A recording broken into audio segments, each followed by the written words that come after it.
Hi everyone, Adam from Youngstown Historical Fencing. If you've got a fetter with an old beat up handle or a torn and broken cord wrap, then that's something you need to replace. In this video, I'm going to walk you through the process of replacing that old handle with something that looks like this: epoxy resin soaked cord. And this might be one of my favorite methods of putting a new handle on an old tool. The first thing you will need is a prepared fetter. In this case, this Castile Armory fetter was due for a replacement grip, so I have replaced it with a 3D printed nylon grip core that has been epoxied into place and secured appropriately. You can also do this with wood or any other type of grip core that you have on your existing fetter without having to replace anything. The next thing you will need is cord. The best cord I have found to utilize is polished hemp.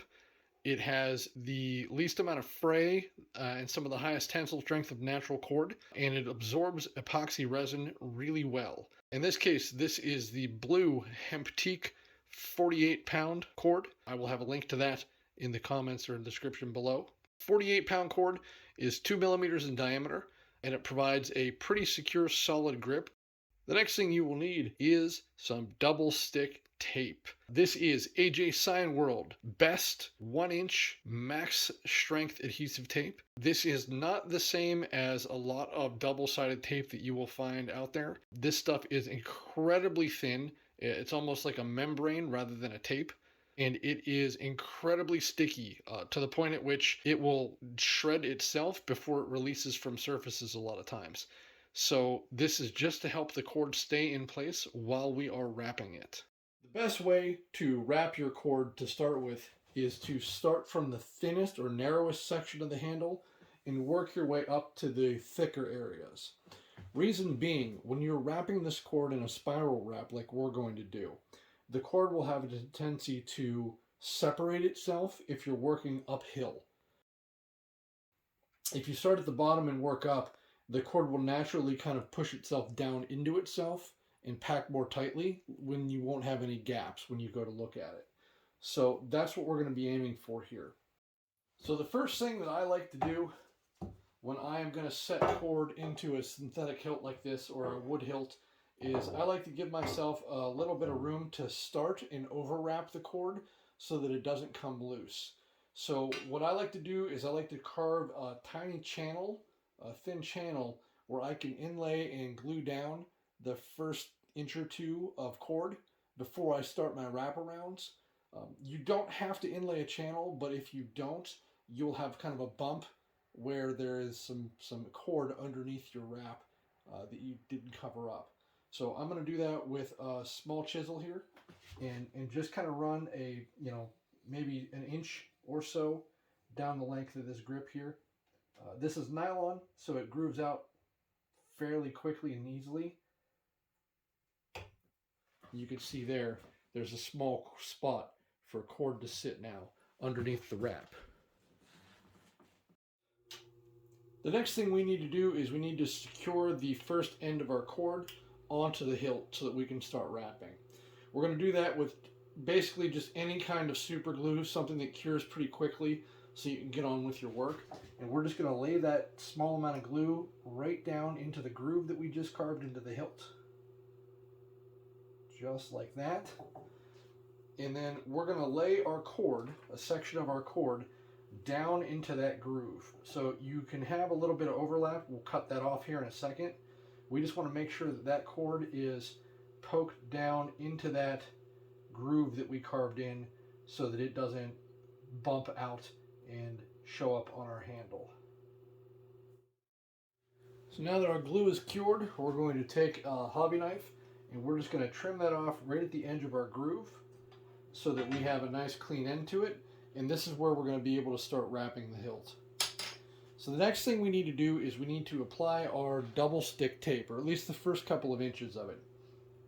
So we're going to take some pre-cut sections of our AJ Sign World best 1-inch max adhesive tape, and we're just going to lay that down on the hilt, kind of over the area in which we're going to be wrapping. So this doesn't necessarily have to go anywhere in particular, and it doesn't need to cover the entire length of the blade to start with, because we're going to work in small sections. That makes this easier to work with. So once you have the sticky side of the tape kind of adhered down really well, you can peel off the backing and expose the adhesive on the other side. And this stuff is very adhesive. We'll flip this fetter over, and we will run another piece on the opposite side. What the tape helps do is it helps hold the cord in place as you start wrapping it, so that you don't constantly have to maintain tension or use clamps or other tape to try to hold the cord in place.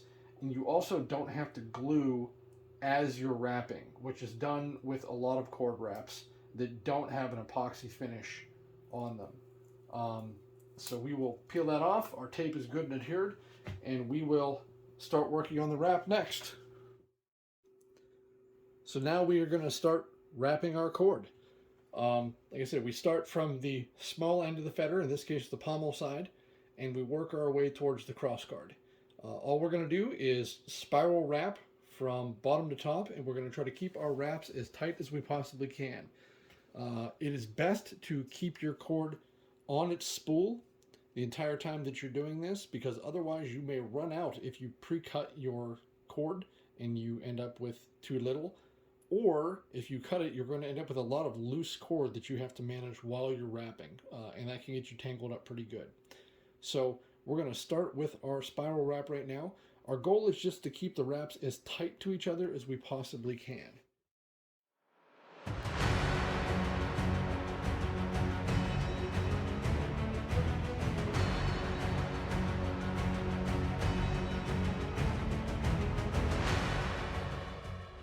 So as we do our wraps here, what I will do is, as I run a layer or two, I will kind of use my fingernails to kind of pack that tight back up against the previous layers of cord.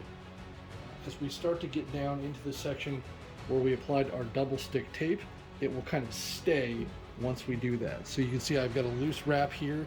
If I take my fingers and I can just kind of pull that back up tight against the cord, it will stick where I need it to go.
Now we've reached the end of our first section of sticky tape.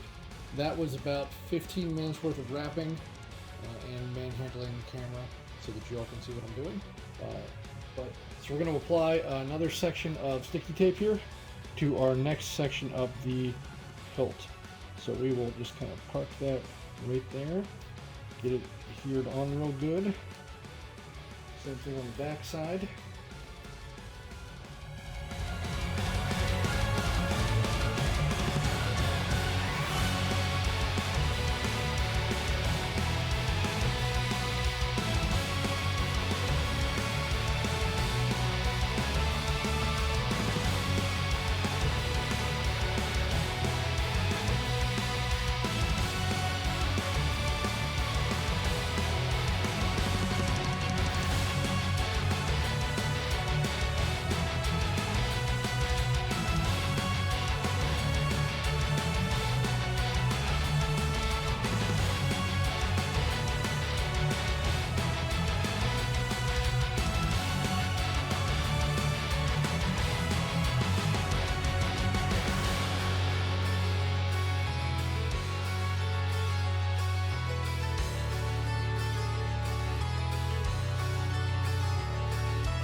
once we get down to the bottom of our fetter, to our cross guard here, we've run out of space for new wraps, which is fine. We're basically done at this point.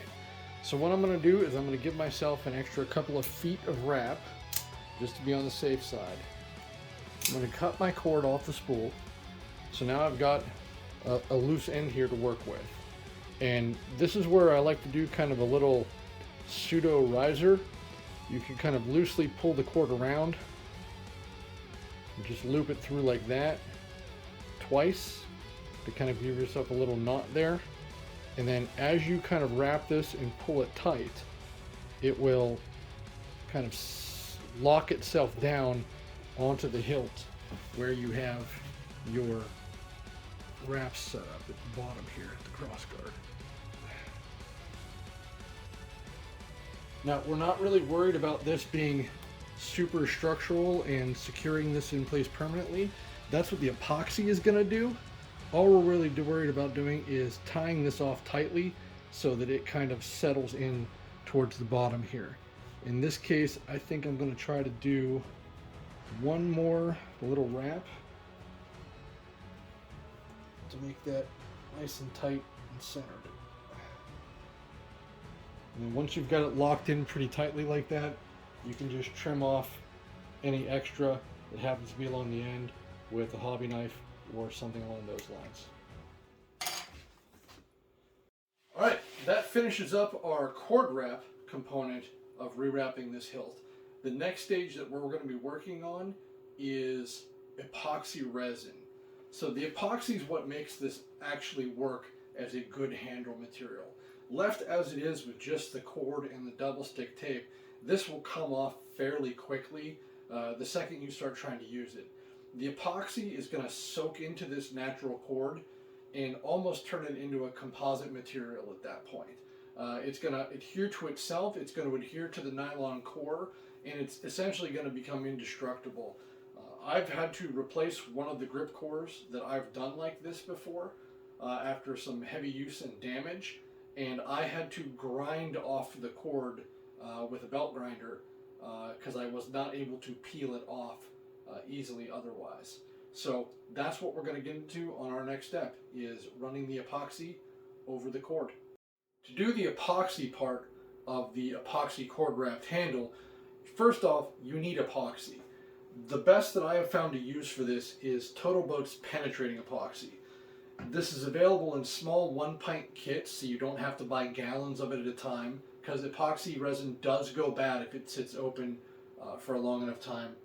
Additionally, it's got a pretty easy mixing ratio. It's 2 parts of the resin to 1 part of the hardener by volume. So you'll also need a small container with which to mix the epoxy, something that's got gradations on the side so that you can measure out accordingly. You will need some nitrile gloves or latex, something that's resistant to chemicals.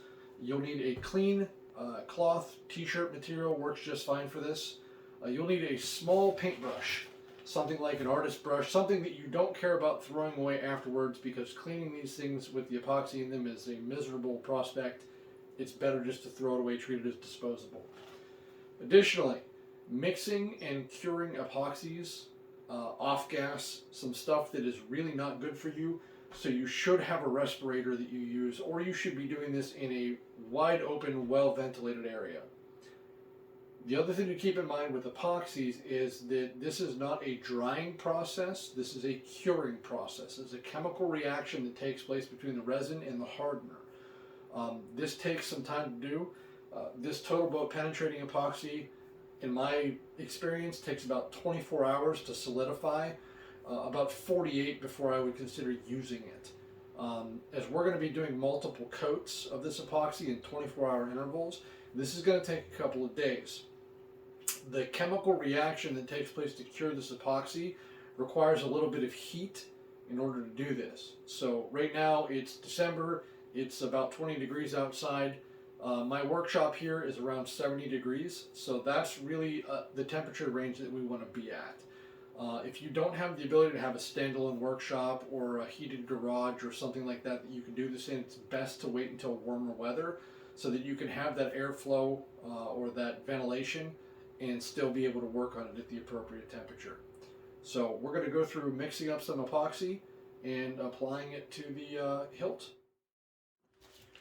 To start us out, I'm going to mix up 30 milliliters of epoxy. The first coat of epoxy resin is going to soak into the cord quite a bit, more so than it would if a second or a third coat were being applied. So we're going to start with 30 milliliters. I can always mix up a little bit more if need be. So we've got our resin itself to start with. We're going to pour 20 milliliters of the resin.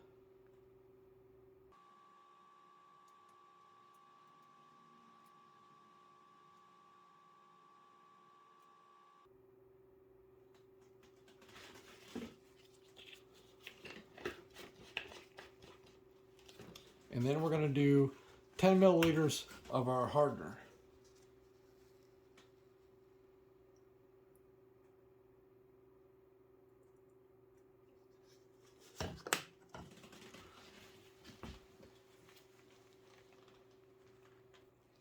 And then we're going to mix that thoroughly.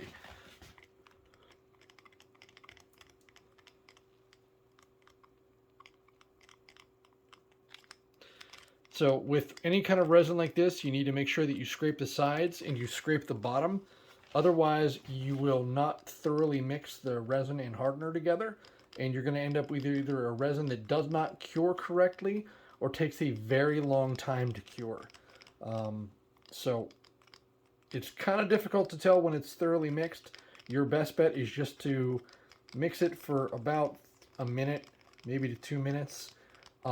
This stuff takes a little while to start setting up, so unlike some epoxy resins that cure in 5 minutes, this stuff takes a lot longer, so it's much easier to make sure that you get it mixed correctly. It's worth taking the extra time to mix it thoroughly and ensure you've got a good blended epoxy. So now we are going to paint our epoxy resin over our handle. So we're going to take our brush and our epoxy, and we're basically just going to brush it on as if you would any other finish. It is going to soak in.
Alright, the last thing we're going to do is we're going to take this cord and we're going to try to wipe off as much of the extra epoxy as we can.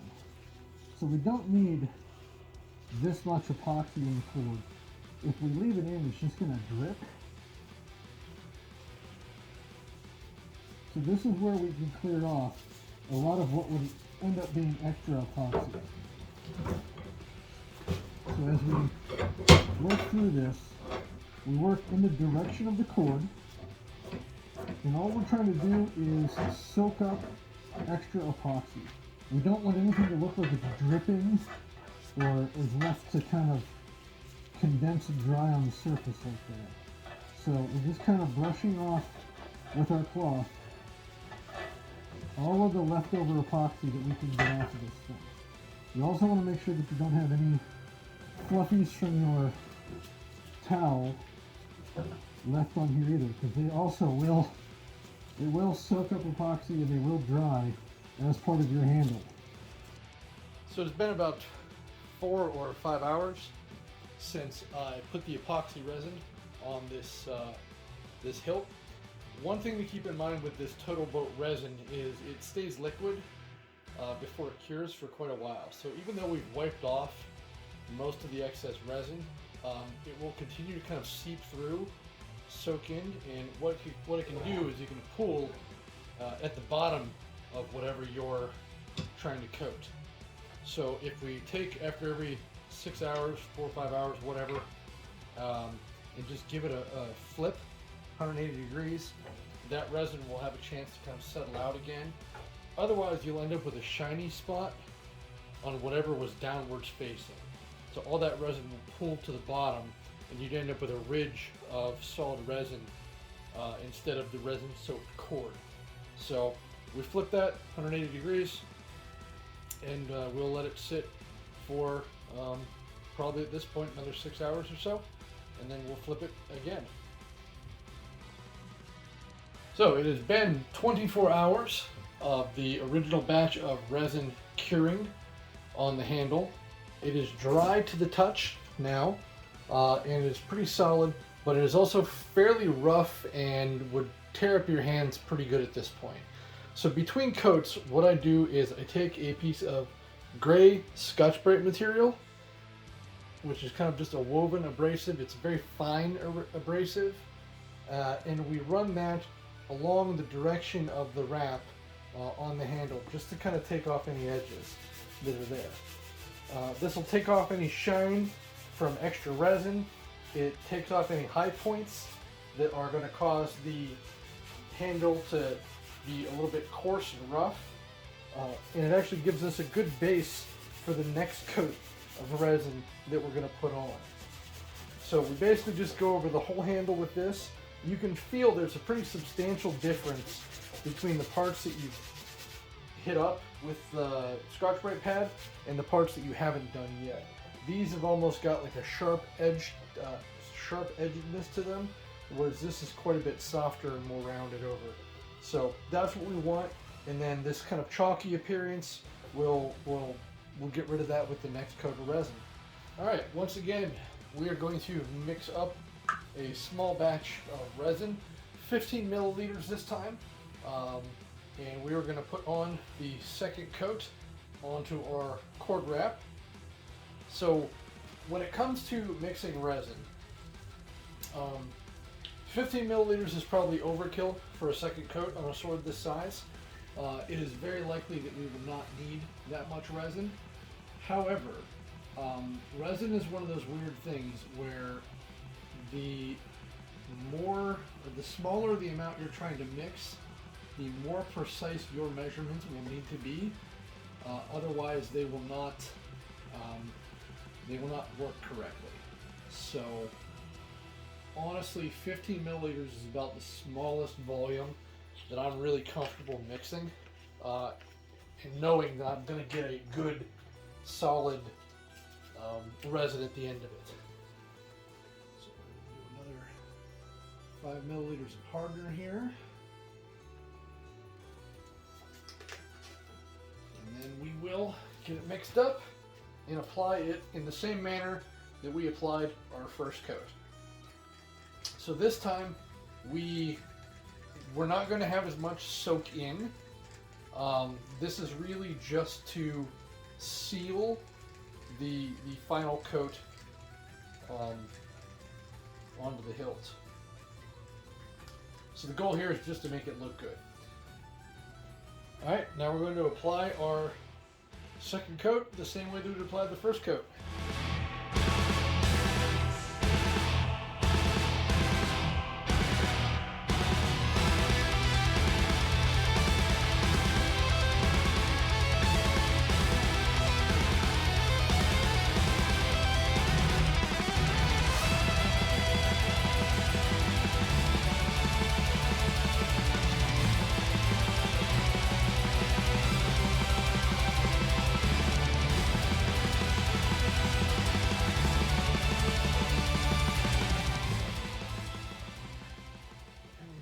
used about 5 milliliters of resin to recoat that handle, so only about a third of what we mixed up. But given the cost of the resin, I would much rather err on the side of having it mixed well than end up with a feather handle that doesn't cure properly and ends up tacky or sticky. So a lot of this is dripping off of the feather. So now is the time when we clean this up, the same way that we cleaned it up the first time.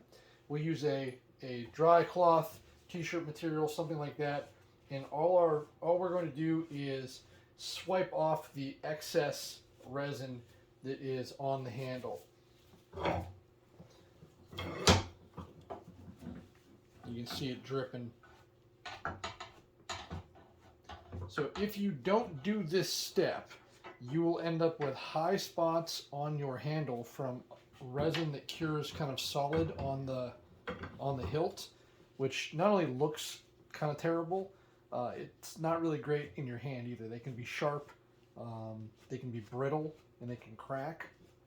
So really, if it's not soaked into the handle at this point, you kind of want to get rid of it.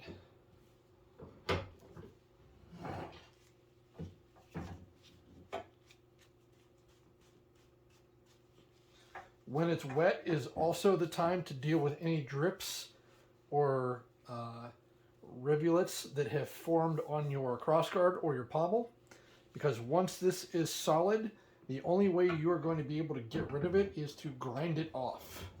With an abrasive or a cut-off wheel or sandpaper, something along those lines. It's not going to wipe off. It's not going to be able to be softened really easily or effectively with any kind of solvent. So you really want to get all of your cleanup done now while the resin is still wet. You'll see I'm taking pretty good care to wipe off the vast majority of what we put on. It is 24 hours later, and I come out. So our witness cup here, this is our resin that was in our cup. This is hard, so there is this is all nicely cured now. If I go ahead and I get a good feel on the grip here, it is fairly smooth, thanks to the abrasive work we did with that Scotch-Brite pad, and it has a good look to it now. So this grip, as far as I'm concerned, is pretty much done. It is ready to go back into service. If you wanted a kind of shinier or a smoother finish, you could repeat the process again where you hit it with a little bit of the Scotch-Brite abrasive to take the edges off, and you would go through it again with another coat of resin. Or if you wanted it to be a little bit shinier, you could just go through with another coat of resin right now and build another layer on it. Otherwise, you can use it as is. So this sword is going back into service now.